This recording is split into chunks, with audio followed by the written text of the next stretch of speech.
Serviço público. Primeiro, o que é o serviço público? Não é? A ideia de serviço público começou na França, há muito tempo atrás, começou a difundir o que é o serviço público. O serviço público, a princípio, era considerado toda a ação que a administração fazia. Que isso ia desde uma carimbada até o transporte escolar, até a escola, e abrangendo tudo. Numa concepção mais moderna, hoje, entende-se por serviço público aquilo que efetivamente a administração pública, o ente público, entrega para a sociedade. Não é simplesmente uma carimbada, não é simplesmente o serviço de vigilância, mas o serviço de vigilância interno dentro do prédio, mas o serviço de vigilância à rua, à escola e demais. Quais atividades podem ser classificadas como serviço público? Bem,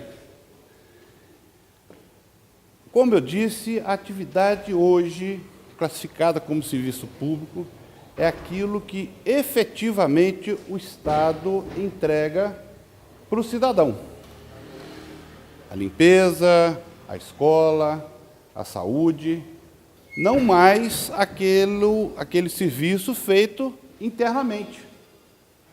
Não é? É importante a gente entender esse conceito, porque quando a gente for ver o que é terceirização, quando for ver o que é concessão, o que é serviço prestado direto, nós vamos ter que ter bem na nossa cabeça o que é o serviço público e o que não é serviço público. Não é? O que é um serviço prestado para a administração e o que é um serviço prestado para a comunidade. Tem uma diferença muito grande entre o serviço prestado para a administração e o serviço que é prestado para o indivíduo, para a comunidade. Pode seguir? Bem, aqui nós temos alguns exemplos de serviços prestados diretamente à sociedade. O atendimento médico, a escola, construção de estradas, bombeiro, segurança e o serviço, mais uma vez, vou frisar bastante, porque nós vamos precisar bastante desse conceito aqui na frente, quando for discutir terceirização, o que é o serviço entregue à sociedade, que o cidadão interage com aquele serviço. Hoje, a concepção moderna, o serviço público é considerado o serviço entregue à comunidade. Níveis de gestões do serviço público. Gestão estratégica refere-se à direção estratégica do serviço público. Isso geralmente é feito por um indivíduo. É o prefeito, é o governador, é o presidente da República. Ele que vai ouvir os anseios da sociedade, vai procurar na sua equipe técnica a disponibilidade financeira e orçamentária que ele tem para executar aquele serviço, vai dar as diretrizes que nós vamos seguir, vai ajudar na elaboração da LDO, da LOA, do plano plurianual, ele vai direcionar o rumo, vai ser o condutor da administração naquele período que ele estiver à frente dessa administração. Gestão operacional. Refere-se ao modo de funcionamento e uma parte da organização. É a parte da administração realmente dentro da administração pública. É a parte que vai controlar, que vai entregar os diversos setores, é a parte que vai compensar, vai reconhecer, vai garantir, vai desenvolver. O que quer dizer isso? É a parte que vai garantir que a ambulância vai ter combustível, que não vai faltar merenda escolar, que vai ter remédio no posto de saúde. Então, todo esse serviço burocrático que vai elaborar a LDO, vai elaborar o PPA, todas as funções administrativas dentro do ente público, seja ele no município, seja ele no Estado, seja ele na União. Gestão material. Bem, refere-se ao efetivo desempenho e execução material das operações. É quem está lá, é o médico que atende o funcionário, é o responsável pela limpeza que está lá limpando, é o funcionário que está em contato, está interagindo direto com a sociedade, é a iluminação pública. Essa é a finalidade do serviço público, é atingir essa pessoa. Essa é a definição do serviço público.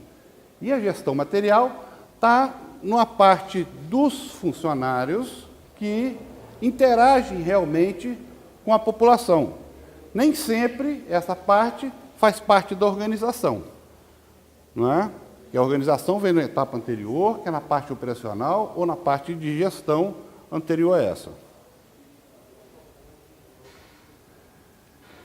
Bem, a terceirização, como eu disse naquele conceito anterior sobre o serviço público, bem, é vetado ao Estado terceirizar o serviço. O ente público nunca pode terceirizar o serviço. Concessão e permissão. Aqui muda um pouco. A concessão geralmente é utilizado quando a administração pública, que vai prestar um serviço, ela delega ao ente privado o direito e a obrigação de prestar esse serviço, através de licitação pública e de tudo mais. Bem, na concessão, por exemplo, a concessão de transporte público é uma obrigação do Estado. É obrigação do Estado fornecer o transporte público. Mas eu vou dar uma concessão a uma empresa, não é? Uma concessão a uma empresa para fornecer esse serviço público, sendo que na concessão quem vai remunerar essa empresa não é o Estado. Diferentemente da terceirização, que quem remunera a empresa é o Estado. Na concessão, quem remunera a empresa é o usuário dela. Deu para entender? Na terceirização, quem remunera as empresas é o Estado. Na concessão, quem remunera é o usuário do serviço. Não é? Bem, diferença entre concessão e permissão. Na sua essência, a concessão é uma permissão. E uma permissão é uma concessão. Mas no tempo e nas regras que regem a concessão e a permissão, que eles se diferem um do outro. Na concessão, o Estado assina um compromisso. Depois, é lógico que nós não vamos entrar no mérito, depois de passar pelo processo, pela 866, pela licitação, ou pelo instrumento que se usou, delega uma função. E ele assina um contrato lá, que o Estado simplesmente não pode chegar para a concessionária e falar assim, não, agora para frente eu não quero mais. Existem regras e normas, multas e demais instrumentos que vedam isso. Já a permissão, não. A permissão geralmente é um contrato menor, cujo Estado não tem esse compromisso, não tem esse instrumento legal assinado com o contrato, o Estado pode simplesmente acabar com a permissão na hora que ele entende, se tiver os motivos que ele precisa. Né? Passo.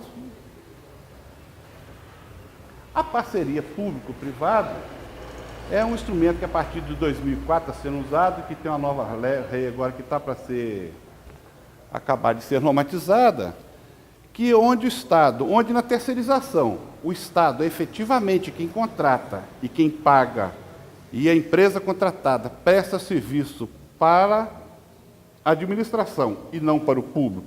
Na concessão, onde as concessionárias prestam serviço para o público e cuida da gestão, na parceria público-privada, ela abre um precedente que o Estado também possa entrar com recursos, que além dele receber tarifas, o Estado também possa entrar com recursos para ajudar na manutenção. Por exemplo, voltamos no transporte escolar, o Estado precisa que aos idosos mais de 65 anos seja franqueado o transporte. O Estado tem que pagar por isso. Aos estudantes se paga metade, o Estado tem que se pagar por isso. Então, esse mecanismo de parceria público-privado, ele normatiza todas esses contratos e vão garantir a maior transparência. Sempre lembrando que, como foi a favor na Lei 86666, todos os contratos de concessão, permissão, parceria público-privada ou o contrato direto, ele tem que se passar pela 866. Ok? Princípio limite da terceirização dos serviços públicos. Bem, a supremacia do interesse público sobre os demais interesses existentes na sociedade, de tal forma que os interesses privados não podem prevalecer sobre o interesse público. Quando se pensa em terceirizar um serviço, voltando a falar que esse serviço só pode ser dentro da própria administração, nunca para atendimento ao público, o que se tem que se levar em consideração primeiramente? Se existe um interesse público. Bem, eu vou terceirizar o serviço de vigilância dentro da prefeitura e dentro dos órgãos públicos, porque isso vai me demandar uma sobra de pessoal, com a lei eu não posso contratar mais pessoal, e vai melhorar o meu serviço, e vai, de fato, haver um ganho para a sociedade.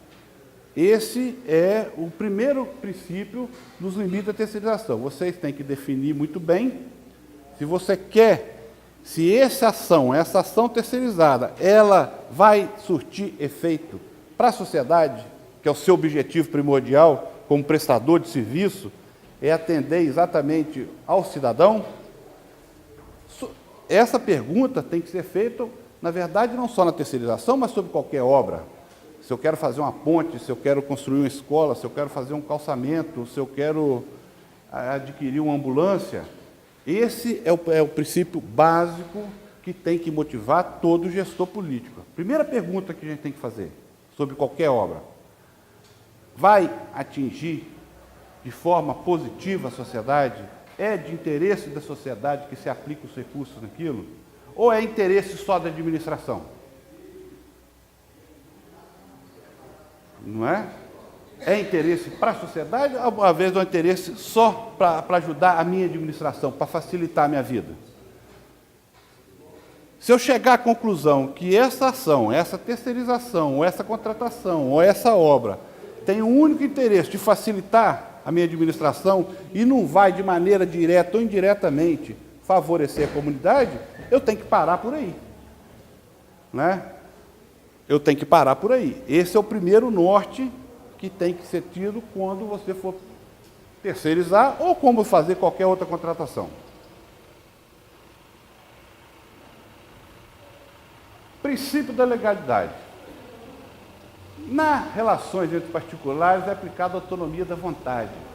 Bem, eu vou fazer um negócio, eu quero comprar uma empresa, eu quero vender uma empresa, eu sou um ente privado, ele é um ente privado, o valor é tal, custa tal, eu não preciso consultar a minha mulher, eu não preciso consultar o meu amigo, eu não preciso consultar a sociedade, se o valor que eu vou pagar vale isso, desde que a lei não me proíba, entendeu? Desde que a lei não me proíba, eu posso fazer qualquer coisa.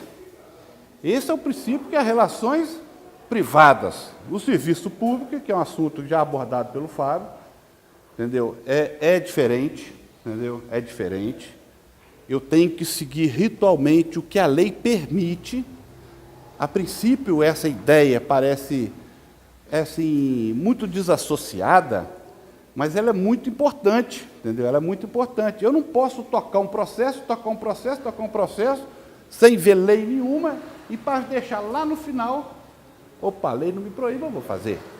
Não, existem procedimentos, quando você vai fazer uma licitação, você tem que motivar, você tem que justificar para que você quer isso, você tem que justificar para que vai servir aquilo. Quando chega no orçamento, ele vai aplicar aquilo. Quando você vai fazer a licitação, você tem que se justificar novamente por que eu vou fazer desse modelo, vou fazer uma chamada pública, vou fazer uma carta convite, vou fazer um pregão. Então, ele tem que seguir esses procedimentos para, no futuro, vocês que são gestores, ou futuros gestores, ou mesmo legisladores, vão ter que estar a par e de olho sempre nisso, porque a diferença entre o privado e o público na parte de contratação e no trato desses contratos se difere muito entre você fazer o que a lei não proíbe e você fazer somente aquilo que a lei permite. Que no futuro vocês podem ser cobrados por isso. Por que você pulou essa etapa? E aí? Por que eu escolhi a carta convite e não escolhi a tomada de preço? Por que eu fiz essa compra direta, sendo que eu tinha que ter feito um outro processo? Vocês podem ser cobrados por isso, em qualquer momento. Não é? Então, a administração pública é regida pelo princípio da legalidade, que implica dizer que só pode fazer o que a lei permite. Está bem entendido sobre isso? Limite de realização civil. Atividades possíveis. Destino a obter determinada utilidade de interesse para a administração. Novamente, nós vamos informar que a terceirização ela é permitida não para fazer um serviço público.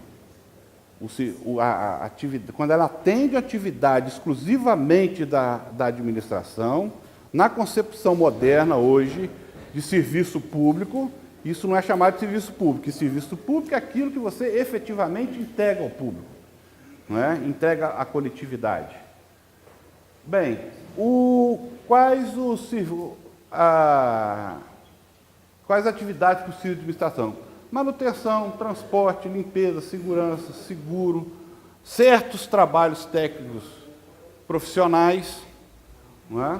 Cabe aqui dizer também que se eu, por exemplo, como exemplo, eu quero contratar um contador para fazer a minha contabilidade na prefeitura. Não é?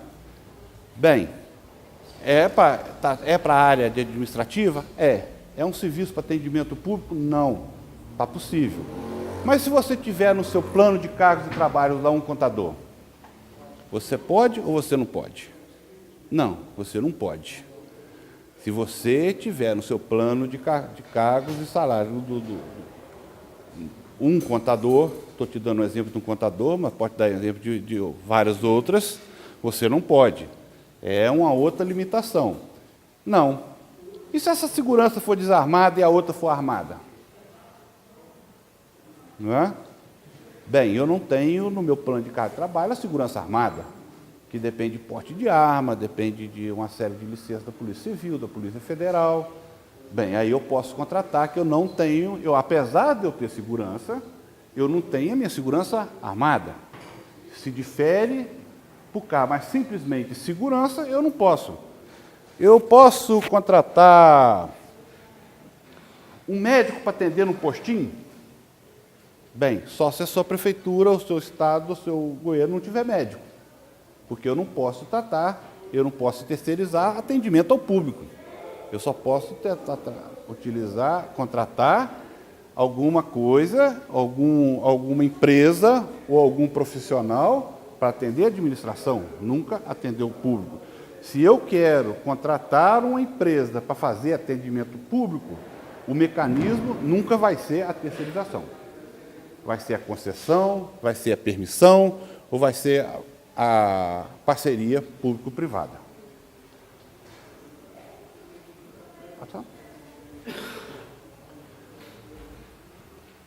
Desde a Constituição de 1988, que obrigou a todo funcionário público a ser admitido por concurso público, exceto os comissionários, que também foi limitado ao número que cada município tem os seus, que faz parte da administração, que é a escolha do...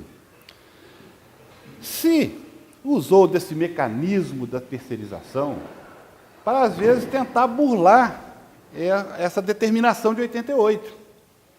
Bem, gente, eu não tenho mão de obra, eu vou contratar essa empresa para me fornecer mão de obra, e ali eu coloco quem eu quero, eu coloco a pessoa que precisa, eu vou apadrinhar fulano, vou apadrinhar ciclano, e esse mecanismo foi muito utilizado e começou a partir de 92, findou em 97, um estudo para se ver o que se fazia com isso. Como deixar que esse instrumento da terceirização, que a princípio era para auxiliar a parte administrativa, mas num primeiro momento ele estava sendo utilizado para voltar às velhas práticas de anterior a 88, que o administrador ia e contratava quem quisesse e pagava, né? Bem, esse instrumento, então, o que vedou a contratação de mão de obra?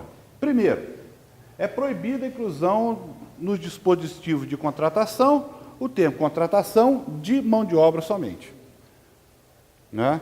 Eu não posso ter lá, eu quero fazer um serviço de limpeza, eu quero uma contratação de mão de obra somente.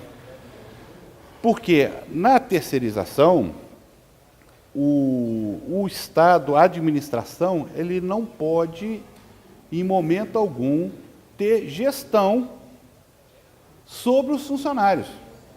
A partir do momento que você contrata uma empresa de limpeza para dentro de uma área administrativa, que seja uma escola, que seja um campo de futebol, que seja a próprio prédio da prefeitura, a responsabilidade de gestão daqueles funcionários é exclusivamente da empresa.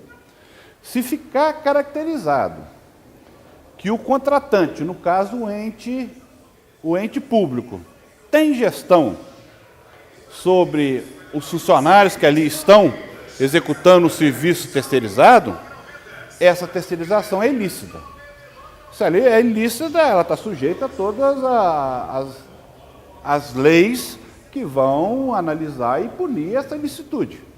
Tá certo? Então, é vedada a intermediação de mão de obra. É vedada também a terceirização para atendimento ao público. Ela tem que ter um objeto e ela tem que auxiliar a administração, não atendimento público. O serviço público, o ente público, nunca pode abrir mão da sua função principal, que é o serviço público, é o atendimento.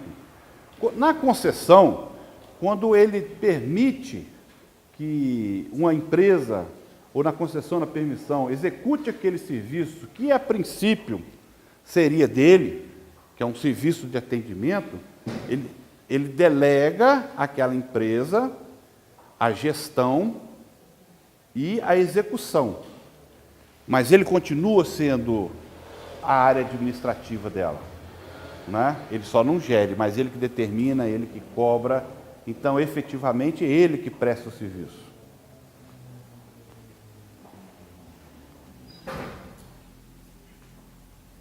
Bem, todas as contratações, concessões, permissões devem obedecer às normas da lei que as regem, tendo em vista sempre o bem-estar da coletividade.